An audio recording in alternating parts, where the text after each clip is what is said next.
Terima kasih atas waktu dan kesempatan yang diberikan kepada saya. Perkenalkan, nama saya Melinda Meske Rumbrawer, saya dari Prodi Biologi STKIP Muhammadiyah Manokwari. Hari ini saya akan membuat video untuk menyelesaikan tugas mata kuliah Pendidikan Pancasila dengan dosen pengampu Bapak Muhammad Rusli. Topik materi yang akan saya bahas pada hari ini adalah Sistem Ketatanegaraan Republik Indonesia berdasarkan Pancasila dan Undang-Undang Dasar 1945. Pancasila dijadikan sebagai ideologi negara, artinya bahwa semua ideologi yang berkembang di Indonesia harus bersumber pada Pancasila. Ada dua macam hukum dasar. Yang pertama adalah hukum dasar tertulis, seperti Undang-Undang Dasar 1945 dan konstitusi. Yang kedua adalah hukum dasar tidak tertulis. Hukum dasar tidak tertulis seperti konvensi, yang contohnya adalah hukum adat dan dekret presiden serta lain-lain.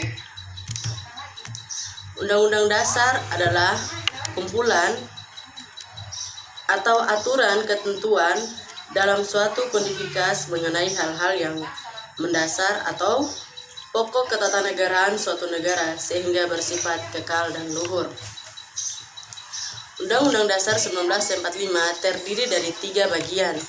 Yang pertama adalah pembukaan. Dalam pembukaan terdapat 4 alinea. Yang kedua adalah batang tubuh, terdapat 16 bab, 37 pasal, 14 aturan peralihan, 2 ayat tambahan.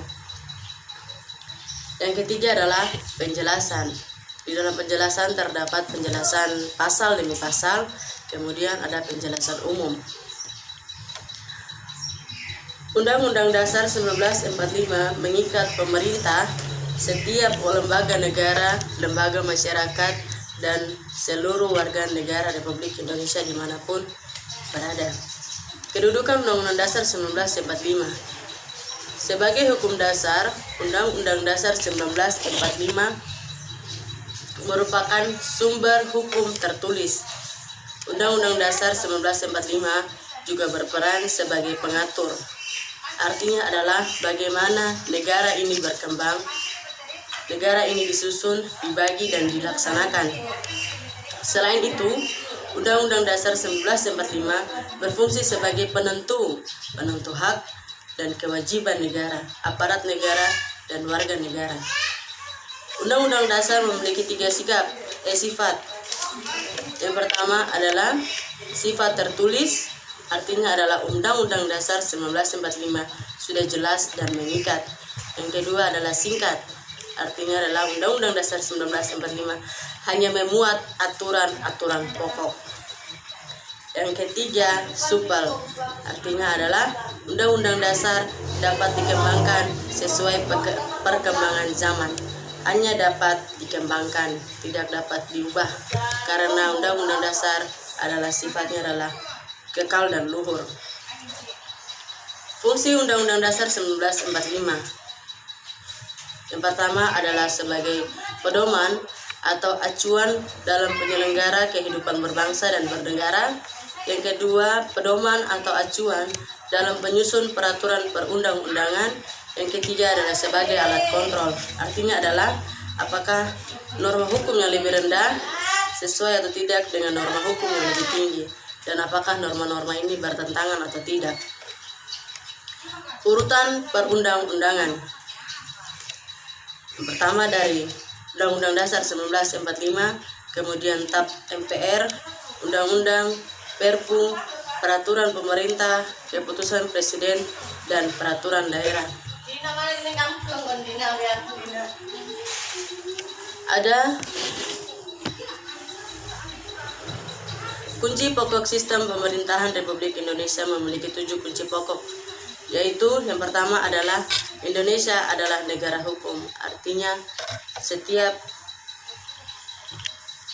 penyelenggara negara harus didasarkan di atas hukum. Yang kedua adalah sistem konstitusional. Yang ketiga, kekuasaan tertinggi ada di tangan rakyat.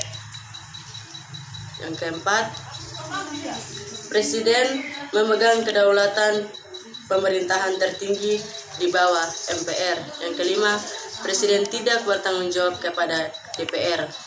Yang keenam, Menteri-menteri negara adalah pembantu Presiden dan tidak bertanggung jawab kepada DPR.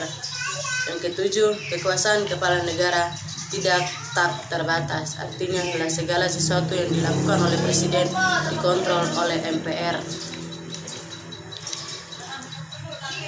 Kelembagaan negara.